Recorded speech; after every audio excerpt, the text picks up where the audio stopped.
श्री परमात्मने नमः। श्रीमद्भगवद्गीता अथैकादशोऽध्यायः। अर्जुन उवाच मदनुग्रहाय परमं गुह्यमध्यात्मसंश्नितं यत्त्वयोक्तं वचस्तेन मोहोऽयं विगतो मम। भवाप्ययौ हि भूतानां श्रुतो विस्तरशो मया त्वत्तः कमलपत्राक्ष माहात्म्यमपि चाव्ययम्। एवमेतद्यथार्थत्वमात्मानं परमेश्वर द्रष्टुमिच्छामि ते रूपमैश्वरं पुरुषोत्तम। मन्यसे यदि तच्छक्यं मया द्रष्टुमिति प्रभो योगेश्वर ततो मे त्वं दर्शयात्मानमव्ययम्। श्रीभगवानुवाच पश्य मे पार्थरूपाणि शतशोऽथसहस्रशः नानाविधानि दिव्यानि नानावर्णाकृतीनि च। पश्यादित्यान् वसून् रुद्रान् अश्विनौ मरुतस्तथा बहून्यदृष्टपूर्वाणि पश्याश्चर्याणि भारत।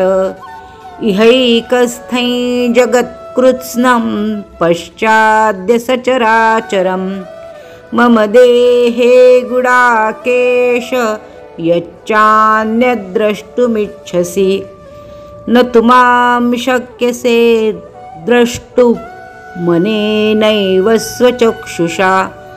दिव्यं ददामि ते चक्षुः पश्य मे योगमैश्वरम्।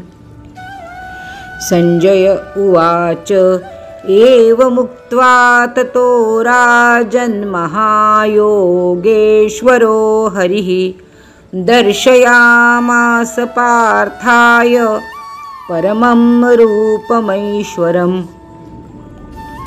अनेकवक्त्रनयनम् अनेकाद्भुतदर्शनम् अनेकदिव्याभरणं दिव्यानेकोद्यतायुधं दिव्यमाल्याम्बरधरं दिव्यगन्धानुलेपनं सर्वाश्चर्यमयं देवमनन्तं विश्वतोमुखं। दिवि सूर्यसहस्रस्य भवेद्युगपदुत्थिता यदि भासदृशी सा स्यात् भासस्तस्य महात्मनः। तत्रैकस्थं जगत्कृत्स्नं प्रविभक्तमनेकधा अपश्यद्देवस्य शरीरे पाण्डवस्तदा। ततः स विस्मयाविष्टो हृष्टरोमा धनञ्जय प्रणम्य शिरसा देवं कृताञ्जलिरभाषत। अर्जुन उवाच पश्यामि देवांस्तव देवदेहे सर्वांस्तथा भूतविशेषसङ्घान् ब्रह्माणमीशं कमलासनस्थं ऋषींश्च सर्वानुरगांश्च दिव्यान् अनेकबाहूदरवक्त्रनेत्रं पश्यामि त्वां सर्वतोऽनन्तरूपं नान्तं न मध्यं न पुनस्तवादिं पश्यामि विश्वेश्वर विश्वरूप।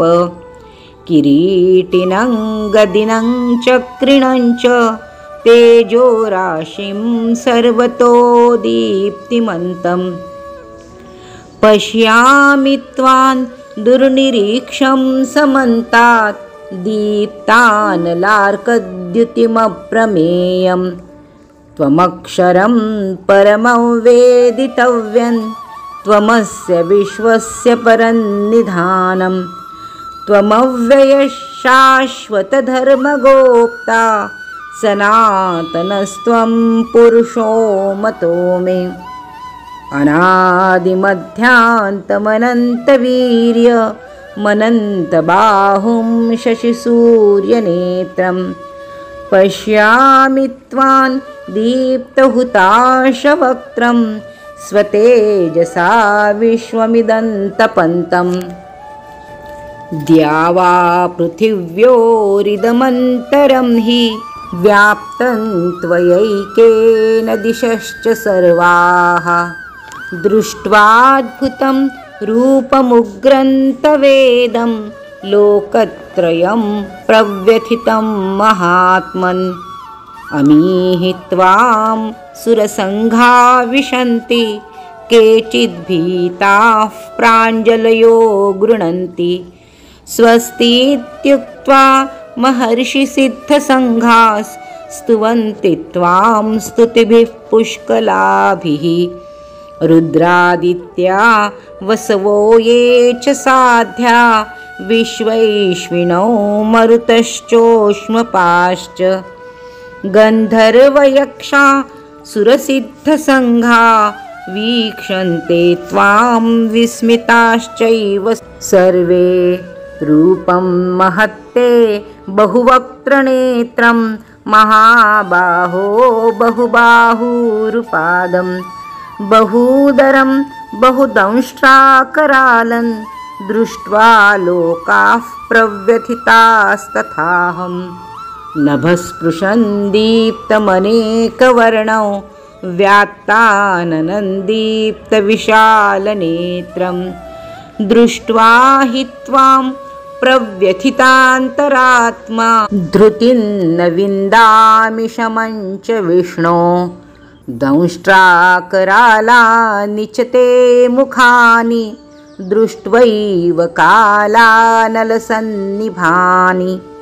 दिशो न जाने न लभे च शर्म प्रसीद देवेश जगन्निवास।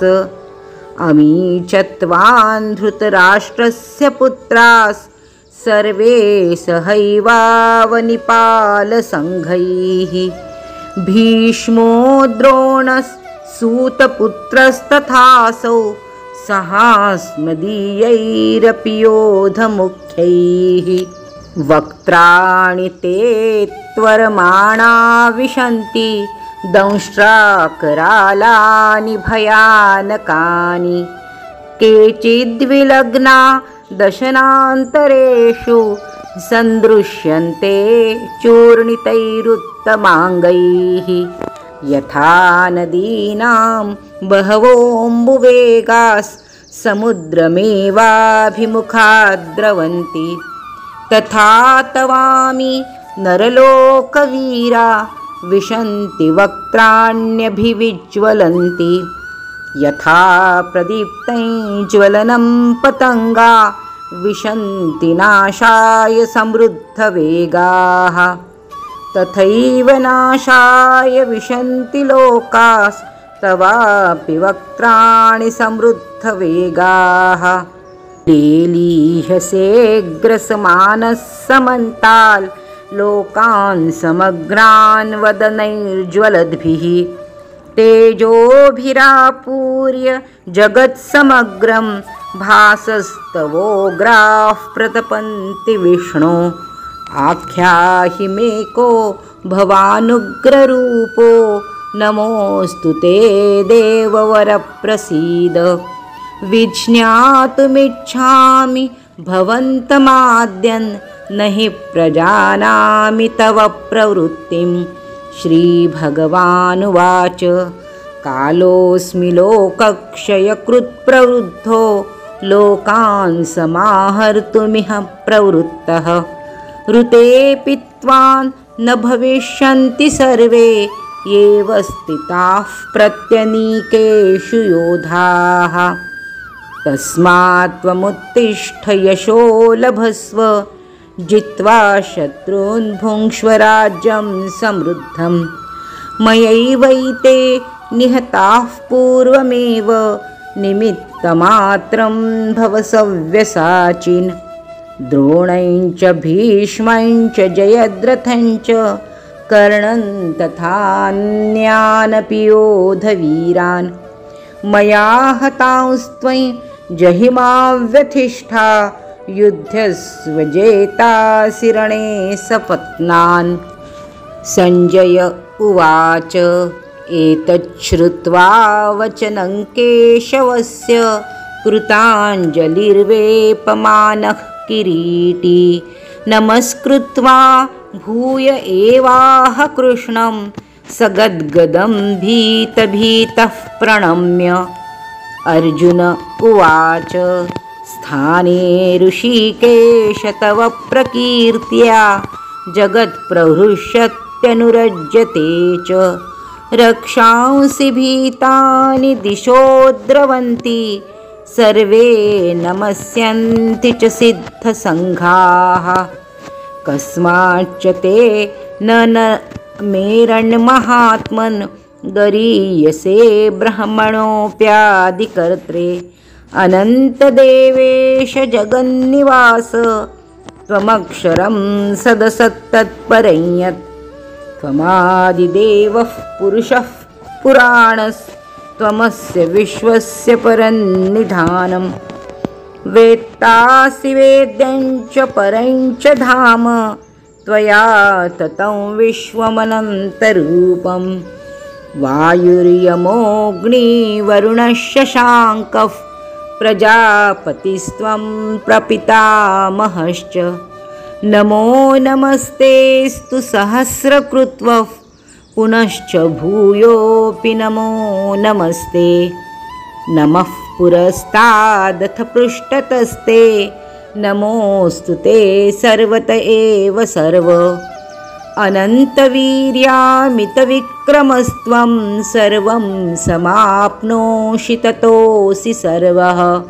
सखेति मत्वा प्रसभं यदुक्तं हे कृष्ण हे यादव हे सखेति अजानता महिमानन्तवेदं मया प्रमादात् प्रणयेन वापि यच्चावहासार्थमसत्कृतोऽसि विहारशय्यासनभोजनेषु एकोऽथवाप्यच्युत तत्समक्षं तत्क्षामये त्वामहमप्रमेयं। पितासि लोकस्य चराचरस्य त्वमस्य पूज्यश्च गुरुर्गरीयान् न त्वत्समोऽस्त्यभ्यधिकः कुतोऽन्यो लोकत्रयेऽप्यप्रतिमप्रभाव। तस्मात् प्रणम्य प्रणिधाय कायं प्रसादये त्वामहमीशमीड्यं। पितेव पुत्रस्य सखेव सख्युः प्रियः प्रियायार्हसि देव सोढुम्। अदृष्टपूर्वं हृषितोऽस्मि दृष्ट्वा भयेन च प्रव्यथितं मनो मे तदेव मे दर्शय देवरूपं प्रसीद देवेश जगन्निवास। किरीटिनं गदिनं चक्रहस्तं मिच्छामि त्वां द्रष्टुमहं तथैव। तेनैव रूपेण चतुर्भुजेन सहस्रबाहो भव विश्वमूर्ते। श्रीभगवानुवाच मया प्रसन्नेन तवार्जुनेदं रूपं परं दर्शितमात्मयोगात्। तेजोमयं विश्वमनन्तमाद्यै यन्मे त्वदन्येन न दृष्टपूर्वम्। न वेदयज्ञाध्ययनैर्न दानैर्न च क्रियाभिर्न तपोभिरुग्रैः। एवं रूपः शक्य अहं नृलोके द्रष्टुं त्वदन्येन कुरु प्रवीर। मा ते व्यथा मा च विमूढभावो दृष्ट्वा रूपं घोरमीदृग्ममेदं। व्यपेतभिः प्रीतमनाः पुनस्त्वं तदेव मे रूपमिदं प्रपश्य। सञ्जय उवाच इत्यर्जुनं वासुदेवस्तथोक्त्वा स्वकं रूपं दर्शयामास भूयः। आश्वासयामास च भीतमेनं भूत्वा पुनः सौम्यवपुर्महात्मा। अर्जुन उवाच दृष्ट्वेदं मानुषं रूपं तव सौम्यै जनार्दन। इदानीमस्मि संवृत्तः प्रकृतिं गतः। श्रीभगवानुवाच सुदुर्दर्शमिदं रूपं दृष्टवानसि यन्मम। देवा अप्यस्य रूपस्य नित्यं दर्शनकाङ्क्षिणः। नाहं वेदैर्न तपसा न दानेन चेज्जया शक्य एवं विधो द्रष्टुं दृष्टवानसि मां यथा। भक्त्या त्वनन्यया शक्य अहमेव विधोऽर्जुन। ज्ञातुं द्रष्टुं च तत्त्वेन प्रवेष्टुं च परन्तप। मत्कर्म कुर्वन्मत्परमो मद्भक्तः सङ्गवर्जितः। निर्वैरः सर्वभूतेषु यः स मामेति पाण्डव। ॐ तत्सदिति श्रीमद्भगवद्गीतासु उपनिषत्सु ब्रह्मविद्यायां योगशास्त्रे श्रीकृष्णार्जुनसंवादे विश्वरूपदर्शनयोगो नाम 11ोऽध्यायः।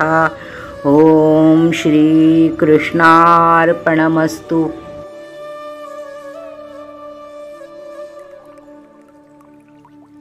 श्रीमद भगवद्गीता अध्याय 11। परमसंत सद्गुरू ठाकरसिंहजी महाराज, परमसंत सद्गुरू बलजीतसिंहजी महाराज यांच्या चरणी कोटी कोटी प्रणाम।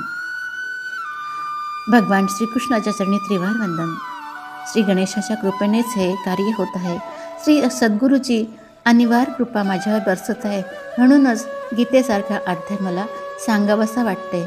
आणि आपण सुद्धा खरंच भाग्यवान श्रोते हो, आपण भगवद्गीता ऐकत आहात। तर अर्जुन म्हणाला, माझ्यावर कृपा करण्यासाठी आपण जो अत्यंत गुप्त अध्यात्मविषयक उपदेश मला केला, त्याने माझे हे अज्ञान नाहीसे झाले।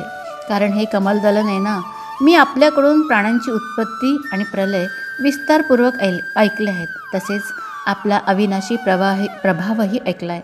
हे परमेश्वरा, आपण आपल्याविषयी जसे सांगत आहात ते बरोबर तसेच आहे। हे पुरुषोत्तमा, आपले ज्ञान, ऐश्वर्य, शक्ती, बल, वीर्य आणि तेजयुक्त ईश्वरी स्वरूप मला प्रत्यक्ष पाहण्याची इच्छा आहे। हे प्रभो, जर मला आपले ते रूप पाहता येईल असे आपल्याला वाटत असेल तर हे योगेश्वरा, त्या अविनाशी स्वरूपाचे मला दर्शन घडवा। भगवान म्हणाले, हे पार्था, आता तू माझी शेकडो हजारो नाना प्रकारची, नाना रंगाची आणि नाना आकारांची अलौकिक रूपे पहा। हे भरतवंशी अर्जुना, माझ्यामध्ये अदितीच्या 12 पुत्रांना, 8 वसूंना, 11 रुद्रांना, 2 अश्विनी कुमारांना आणि 49 मरुद्गणांना पहा। तसंच आणखीही पुष्कळशी यापूर्वी न पाहिलेली आश्चर्यकारक रूपे पहा। हे अर्जुना, आता या माझ्या शरीरात एकत्रित असलेले चराचरासह संपूर्ण जग पहा। तसेच इतरही जे काही तुला पाहण्याची इच्छा असेल ते पहा, परंतु मला तू या तुझ्या चर्मचक्षूंनी खात्रीने पाहू शकणार नाहीस, म्हणून मी तुला दिव्य दृष्टी देतो। तिच्या साह्याने तू माझी ईश्वरी योगशक्ती पहा।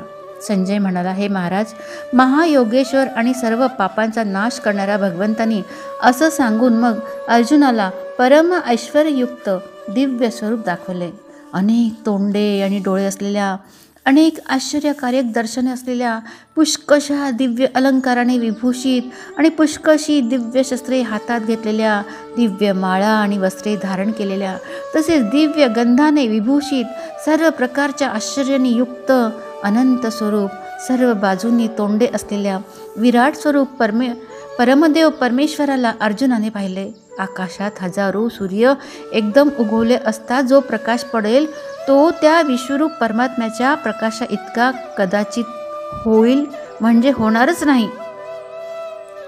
पांडुपुत्र अर्जुनाने त्यावेळी अनेक प्रकारात विभागलेले संपूर्ण जग देवाधिदेव भगवान श्रीकृष्णांच्या त्या शरीरात एकत्र असलेले पाहिले.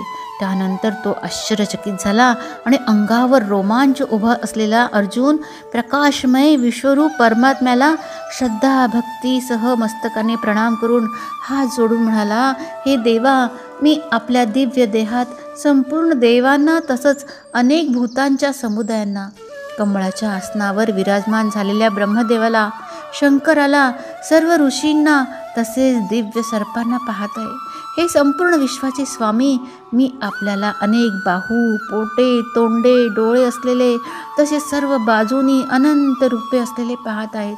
हे विश्वरूपा, मला आपला ना अंत दिसत आहे, ना मध्य, ना आरंभ. मी आपल्याला मुकुट घातलेले, गदा आणि चक्र धारण केलेले, सर्व बाजूंनी प्रकाशमान तेजाचा समूह असे प्रज्वलित अग्नी आणि सूर्य यांच्याप्रमाणे तेजाने युक्त पाहण्यास अतिशय कठीण आणि सर्व दृष्टींनी अमर्याद असे पाहत आहे. आपणच जाणण्याजोगे परब्रह्म परमात्मा आहात. आपणच या जगाचे परम आधार आहात. आपणच अनादी धर्माचे रक्षक आहात आणि आपणच अविनाशी सनातन पुरुष आहात असं मला वाटते. आपण आदी, मध्य आणि अंत नसलेले, अनंत सामर्थ्याने युक्त, अनंत बाहू असलेले, चंद्र व सूर्य हे ज्यांचे नेत्र आहेत, पेटलेल्या अग्नीसारखे ज्यांचे मुख आहे आणि आपल्या तेजाने या जगाला तापविणारे असे आहेत असे मला दिसते. हे महात्मन, हे स्वर्ग आणि पृथ्वी यांच्यामधील आकाश आणि सर्व दिशा फक्त आपण एकट्यानेच व्यापून टाकले आहात. आपले हे अलौकिक आणि भयंकर रूप पाहून तिन्ही लोक अत्यंत भयभीत झाले आहेत. तेच देवांचे समूह आपल्यात शिरत आहेत आणि काही भयभीत होऊन हात जोडून आपल्या नावांचे आणि गुणांचे वर्णन करीत आहे. तसेच महर्षी आणि सिद्धांचे समुदाय सर्वांचे कल्याण हो अशी मंगल आशा करून उत्तमोत्तम स्तोत्र म्हणून आपली स्तुती करत आहे. 11 रुद्र, 12 आदित्य, तसेच 8 वसु, साध्यगण, विश्वेदेव, 2 अश्विनी कुमार, मरुदगण आणि पितरांचे समुदाय, तसेच गंधर्व, यक्ष, राक्षस आणि सिद्धांचे समुदाय हे सर्व चकित होऊन आपल्याकडे पाहत आहेत. प्रभू, हे महाबाहो, आपले अनेक तोंडे, अनेक डोळे, अनेक हात, मांड्या आणि पाय असलेले, अनेक पोटांचे, अनेक दाढांमुळे अतिशय भयंकर असे महान रूप पाहून सर्व लोक व्याकुळ होत आहे. तसेच मीही व्याकुळ होत आहे प्रभू, कारण हे विष्णू आकाशाला जाऊन भिडलेल्या तेजस्वी, अनेक रंगांनी युक्त, पसरलेली तोंडे आणि तेजस्वी विशाल डोळे यांनी युक्त अशा आपल्याला पाहून भयभीत अंतःकरण झालेल्या माझे धैर्य आणि शांती नाहीशी झाली आहे. दाढांमुळे भयानक आणि प्रलयकालच्या अग्नीसारखी प्रज्वलित आपली तोंडे पाहून मला दिशा कळेन अशा झाल्या असून माझे सुखही हरपले आहे. म्हणून हे देवाधिदेवा, हे जगन्निवासा, आपण प्रसन्न व्हा. ते सर्व धृतराष्ट्रांचे पुत्र राजसमुदायासह आपल्यात प्रवेश करीत आहे आणि पितामह भीष्म, द्रोणाचार्य, तसेच तो कर्ण आणि आपल्या बाजूच्याही प्रमुख योद्ध्यांसह सगळेच आपल्या दाढांमुळे भयंकर दिसणाऱ्या तोंडात मोठ्या वेगानं धावत धावत घुसत आहेत आणि कित्येक डोकी चिरडलेले आपल्या दातांच्या फटेत अटकलेले दिसत आहे.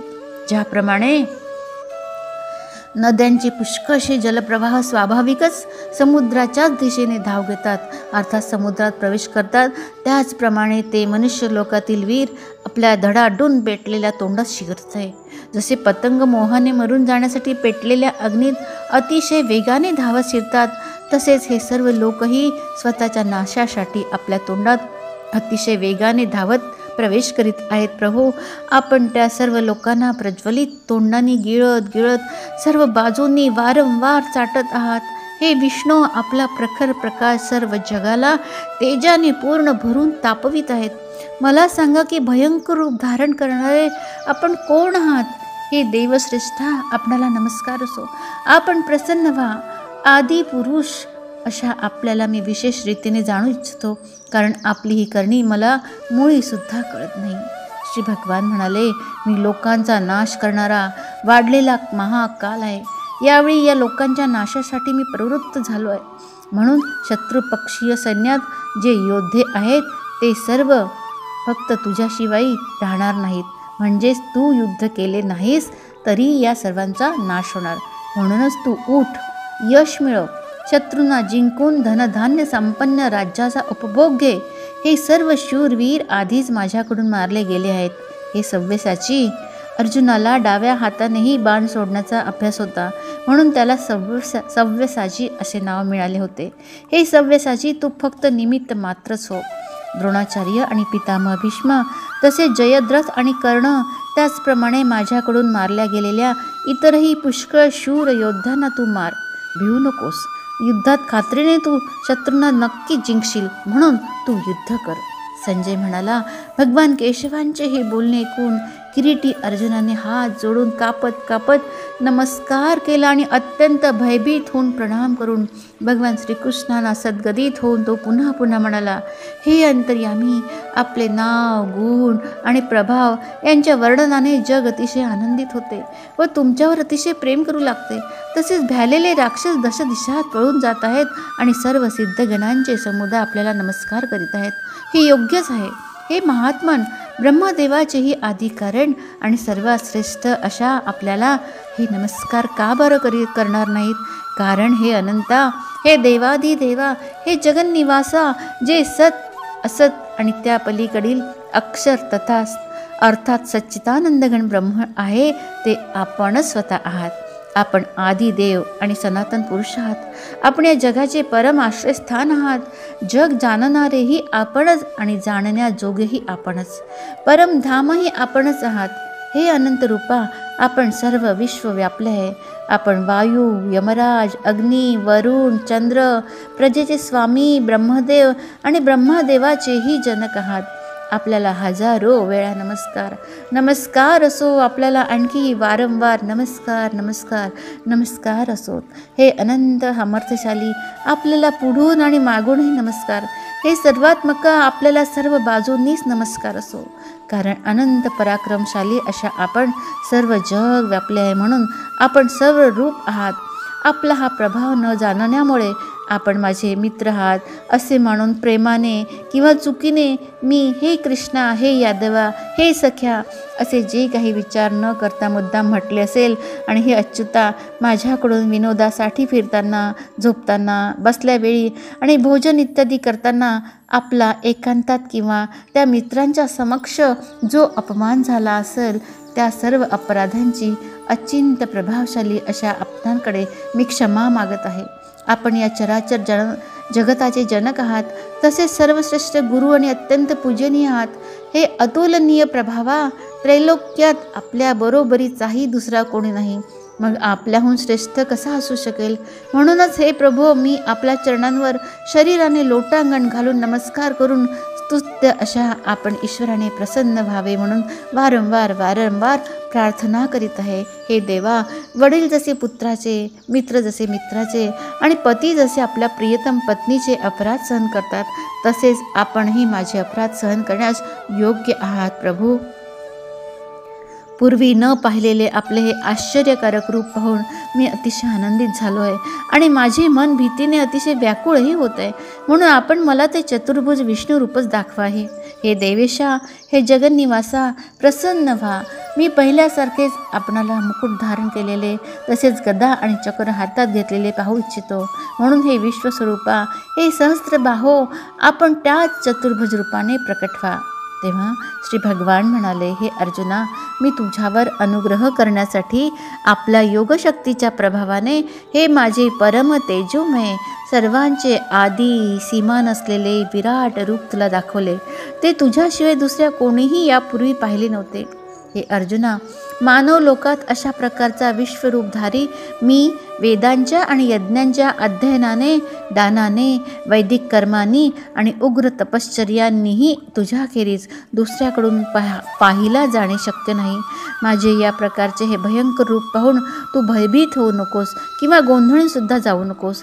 तू भीती सोडून प्रीतियुक्त अंतःकरणाने तेच माझे हे शंख, चक्र, गदा, पद्म धारण केलेले चतुर्भुज रूप पुन्हा पहा. संजय म्हणाला, भगवान वासुदेवांनी अर्जुनाला असं सांगून पुन्हा तसलेच आपले चतुर्भुज रूप दाखवले आणि पुन्हा महात्मा श्रीकृष्णांनी सौम्य रूप धारण करून भयभीत अर्जुनाला धीर दिला. अर्जुन म्हणाला, हे जनार्दना, आपले हे अतिशय शांत मनुष्य रूप पाहून आता माझे मन स्थिर झाले असून मी माझ्या मूळ स्थितीला प्राप्त झालो आहे. तेव्हा श्री भगवान म्हणाले, माझे जे चतुर्भुज रूप तू पाहिलेस ते पाहावयास मिळणे अतिशय दुर्लभ आहे. देवसुद्धा नेहमी या रूपाच्या दर्शनाची इच्छा करीत असतात. तू जसे मला पाहिलेस तशा माझ्या चतुर्भुज रूपाचे दर्शन वेदांनी, तपाने, दानाने किंवा यज्ञानेही मिळणे शक्य नाही. परंतु हे परंतप अर्जुना, अनन्य भक्तीने या प्रकारच्या चतुर्भुजधारी मला प्रत्यक्ष पाहणे, तत्वतः जाणणे, तसेच माझ्यात प्रवेश करणे अर्थात माझ्याशी एकरूप होणेही शक्य आहे. हे अर्जुना, जो पुरुष केवळ माझ्याचसाठी सर्व कर्तव्य कर्म करणारा, मलाच परम आश्रय मानणारा, माझा भक्त आसक्तीरहित असतो आणि सर्व प्राणीमात्रांविषयी वैरभाव बाळगत नाही. वैरभाव म्हणजे सर्वत्र भगवत बुद्धी झाली असता त्या पुरुषाला स्वतःचा महान अपराध करणाऱ्याबद्दलही वैरभाव उत्पन्न होत नाही आणि मग इतरांच्या संबंधी सांगण्याची आवश्यकताच काय. तेव्हा माझा भक्त आसक्तीरहित असतो आणि सर्व प्राणीमात्रांविषयी वैरभाव बाळगत नाही. तो अनन्य भक्त मलाच प्राप्त होतो. अर्जुना, तो अनन्य भक्त मलाच प्राप्त होतो. श्रीमद् भगवद्गीता अध्याय 11 समर्थ. जय जय राम कृष्ण हरी. जय जय राम कृष्ण हरी. जय जय राम कृष्ण हरी. श्रीकृष्ण गोविंद हरी मुरारे. हे नाथ नारायण वासुदेव.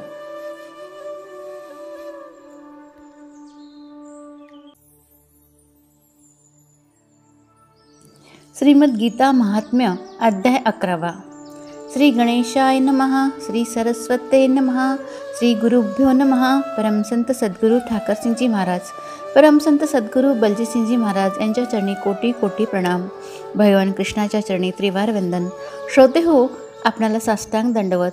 श्रवण केल्याने या कथांपासून आपल्याला सुंदर बोध मिळतो, विचारांची उत्तम दिशा मिळते, योग्य मार्गदर्शन होते. म्हणून जे श्रवण करतात ते खरंच थोर आहेत, भाग्यवान आहेत आणि पुण्यवान सुद्धा आहेत. ऐकूया 11व्या अध्यायाचं महात्म्य. श्री महादेव म्हणाले, प्रिये, आता गीतेच्या विश्वरूप दर्शनाच्या अध्यायाचे पवित्र महात्म्य श्रवण कर. या अध्यायाच्या महात्म्याचे पूर्ण वर्णन कोणीही करू शकणार नाही. याविषयीच्या हजारो कथा आहेत. त्यापैकी एक मी तुला सांगतो. प्रणिता नदीच्या तीरावर मेघंकर नावाचे एक अतिशय सुप्रसिद्ध शहर आहे. त्याचे तट आणि गोपुरे पुष्कळ उंच आहेत. तेथे मोठमोठ्या धर्मशाळा असून त्यांच्यामध्ये सोन्याचे खांब शोभतात. त्या नगरात श्रीमंत, सुखी, शांत, सदाचारी, जितेंद्रिय माणसं राहतात. तेथे सारंगपाणी भगवान विष्णूचे सुंदर मंदिर आहे. ते परब्रह्माचे साकार रूप असून प्रापंचिक जीवांना जीवनदान करीत असतात. त्यांच्या गौरवपूर्ण मूर्तीकडे श्रीलक्ष्मी अनिमिष नेत्रांनी पाहत असते.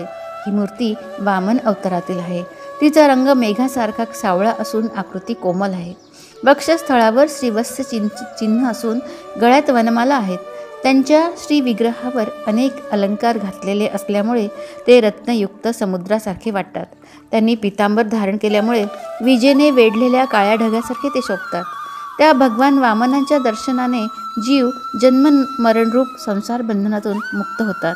त्या नगरात मेखला नावाचे श्रेष्ठ तीर्थ असून त्यात स्नान केल्याने मनुष्य शाश्वत वैकुंठ धामाला जातो. तेथेच जगन्नाथ करुणासागर भगवान श्री नृसिंहाचे दर्शन झाल्यामुळे मनुष्य 7 जन्मी असलेल्या भयंकर पापापासून मुक्त होतो. जो मनुष्य मेखला तीर्थावर असलेल्या श्री गणेशाचे दर्शन घेतो तो नेहमी मोठमोठ्या संकटातून पार होतो. त्या नगरात एक ब्राह्मण होता. तो ब्रह्मचारी, मी माझेपण नसलेला, वेदशास्त्र पारंगत, जितेंद्रिय आणि भगवान वासुदेवांना अनन्य शरण होता. त्याचे नाव सुनंद होते. प्रिये, तो नित्य सारंगपाणी भगवंताजवळ बसून विश्वरूप दर्शन अध्यायाचा पाठ करीत असे. त्या अध्यायाच्या पठनाने त्याला ब्रह्मज्ञान प्राप्त झाले. परमानंदपूर्ण उत्तम ज्ञानमय समाधीमुळे त्याची इंद्रिय अंतर्मुख झाली होती. त्यामुळे तो निश्चल होऊन नित्य जीवनमुक्त योगाच्या अवस्थेत राहत असे. एकदा बृहस्पती सिंह राशीला असताना महायोगी सुनंदाने गोदावरीची तीर्थयात्रा सुरू केली. तो क्रमाने वीरजतीर्थ, तारातीर्थ, कपिला संगम, अष्टतीर्थ, कपिलद्वार, नृसिंहवन, अंबिकापुरी, करस्थानपूर इत्यादी तीर्थात स्नान, दर्शन इत्यादी करीत विवाह मंडप नावाच्या नगरात आला होता. तेथे कित्येक घरात जाऊन त्याने आपल्याला राहण्यासाठी जागा मागितली, पण त्याला कोणीही जागा दिली नाही. शेवटी गावच्या प्रमुखाने त्याला एक मोठी धर्मशाळा दाखवली. तेव्हा सुनंद आपल्या साथीदारांसह रात्री तेथे जाऊन झोपला. सकाळ होताच पाहतो तर आपण धर्मशाळेच्या बाहेर असून आपले साथीदार कुठे गेले याचा पत्ताच नव्हता. तो त्यांना शोधायला निघाला. तोच गावचा प्रमुख त्याला भेटला. गावप्रमुख म्हणाला, महाशय, आपण दीर्घायुषी दिसता. भाग्यवान आणि पुण्यवान पुरुषांमध्ये तुम्ही सर्वश्रेष्ठ आहात. तुमच्या ठिकाणी काही अलौकिक सामर्थ्य दिसते. तुमचे साथीदार कोठे गेले? तुम्ही धर्मशाळेतून बाहेर कसे आला याचा शोध घ्या. तुमच्या समोर मी इतकंच सांगतो की तुमच्यासारखा तपस्वी दुसरा कोणीही मला आजवर आढळला नाही. हे विप्रवर, तुम्हाला कोणता महामंत्र माहिती आहे? कोणती विद्या तुम्ही जाणता? तसेच कोणत्या देवतेच्या दयेने तुमच्या ठाई एवढी अलौकिक शक्ती आहे? महाराज, कृपा करून आपण या गावातच राहा. मी तुमची सर्व सेवा करेन महाराज. इतकं बोलून गावप्रमुखाने मुनिश्रेष्ठ सुनंदाला आपल्या गावी ठेवून घेतले. तो मोठ्या भक्तिभावाने रात्रंदिवस त्याची सेवा शुश्रूषा करू लागला. 7-8 दिवसानंतर एके दिवशी तो त्या महात्म्यापुढे येऊन जोरजोराने गळा काढून रडू लागला. गावप्रमुख म्हणाला, योगीराज, काल रात्री राक्षसाने माझ्या दुर्दैवाच्या गुणवान आणि भक्तिवान मुलाला खाऊन टाकले हो. सुनंदानं विचारलं, कोठे आहे तो राक्षस? तुझ्या मुलाला त्याने कसे खाल्ले? तेव्हा प्रमुख म्हणाला, ब्राह्मणा, या नगरात एक अत्यंत भयंकर नरभक्षक राक्षस राहतो. तो दररोज येऊन या नगरातल्या माणसांना खात असे. तेव्हा सर्व नागरिकांनी मिळून त्याला प्रार्थना केली की, राक्षसा, तू आम्हा सर्वांना खाण्याऐवजी आमचे रक्षण कर. आम्ही तुझ्या भोजनाची व्यवस्था करतो. येथे बाहेरगावचे जे प्रवासी येऊन झोपतील त्यांना तू खा. अशा रीतीने नागरिकांनी माझ्याकडून या धर्मशाळेत पाठवल्या गेलेल्या वाटसरूंचा आहार राक्षसासाठी निश्चित केला. स्वतःचे प्राण वाचवण्यासाठी आम्हाला असे करावे लागले महाराज. आपण इतर साथीदारांसह या घरात येऊन झोपला होता तेव्हा राक्षसाने त्या सर्वांना खाल्ले. फक्त तुम्हाला तो खाऊ शकला नाही. हे द्विजश्रेष्ठ ब्राह्मणा, याचे रहस्य काय आहे ते तुम्हालाच माहीत आहे. आज माझ्या मुलाला एक मित्र आला होता, परंतु मला ते माहीत नव्हते. त्यामुळे इतर वाटसरूंबरोबर मी त्यालाही त्याच धर्मशाळेत पाठवले. जेव्हा माझ्या मुलाला ही हकीकत समजली तेव्हा तो आपल्या अत्यंत प्रिय मित्राला त्या धर्मशाळेतून परत आणण्यासाठी गेला. पण नेमकी त्याच वेळी तेथे आलेल्या राक्षसाने माझ्या मुलालाही खाल्ले हो. आज सकाळी मी अत्यंत दुःखी मनाने त्या राक्षसाजवळ जाऊन त्याला विचारलं, दुष्टा, तू काल रात्री माझ्या मुलालाही खाल्लेस? तुझ्या पोटात असलेला माझा मुलगा सुखरूप परत येईल असा एखादा उपाय असल्यास मला सांग. राक्षस म्हणाला, हे गावप्रमुखा, धर्मशाळेत आलेल्या तुझ्या मुलाला मी न ओळखल्यामुळे इतर वाटसरूंबरोबर खाल्ले. परंतु तो माझ्या पोटात ज्या योगे जिवंत राहू शकेल असा एक उपाय स्वतः ब्रह्मदेवाने करून ठेवला आहे. तो असा की जो ब्राह्मण नेहमी गीतेच्या 11व्या अध्यायाचा पाठ करतो त्याच्या पुण्यप्रभावाने मला मुक्ती मिळेल आणि माझ्या उदरात असलेले सगळे पुन्हा जिवंत होतील. येथे असा कोणी एक ब्राह्मण आहे की जो नित्य गीतेचा 11वा अध्याय म्हणतो?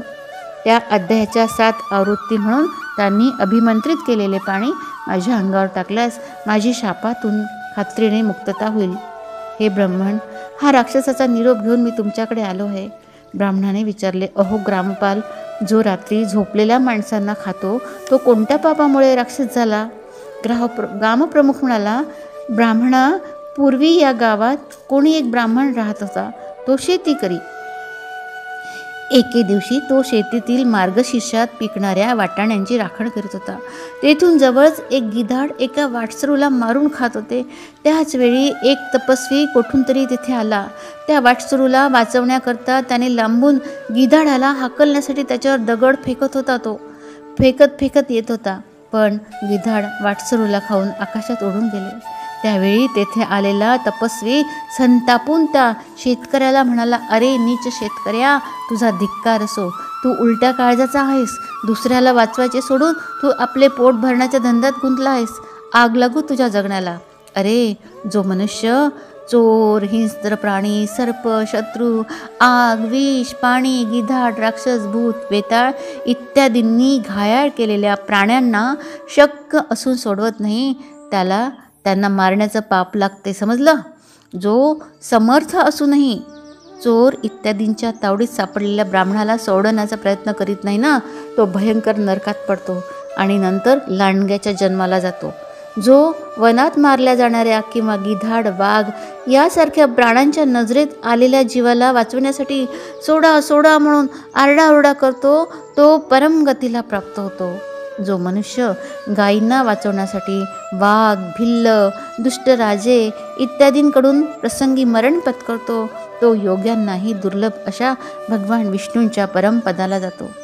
हजारो अश्वमेघ आणि 100 वाजपेयी यज्ञ मिळून सुद्धा शरणागताच्या रक्षणाच्या 16व्या अंशाच्याही बरोबरीचे ठरत नाही.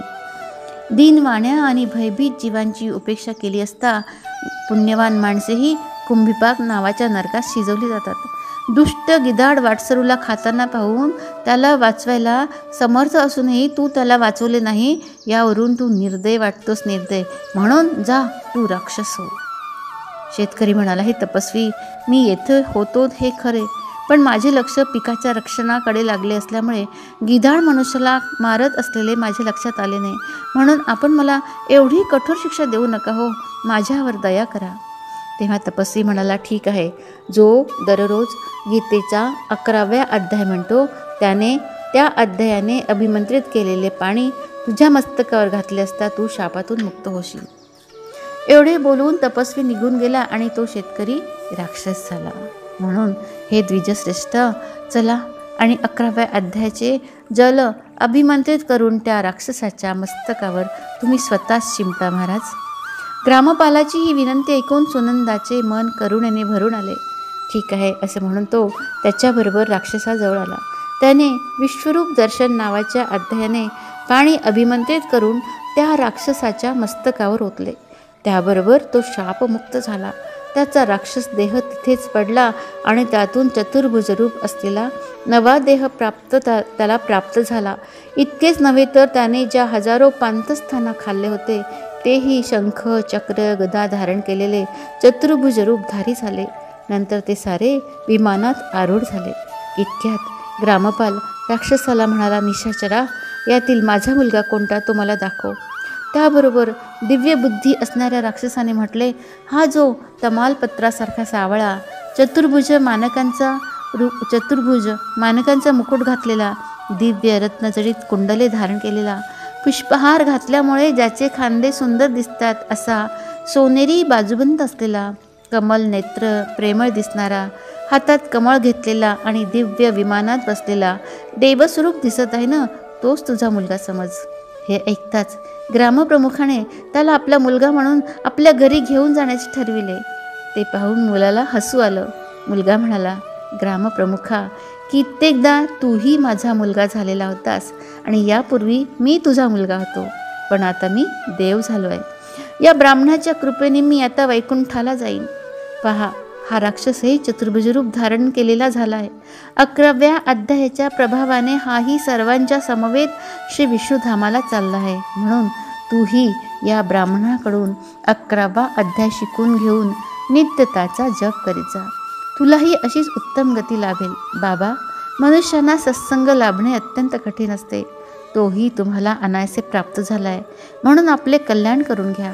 धन, भोग, दान, यज्ञ, तपश्चर्या, पूर्वकर्म यांचा काय उपयोग? विश्वरूप दर्शन अध्यायाच्या पठनाने परमकल्याणाची प्राप्ती होते.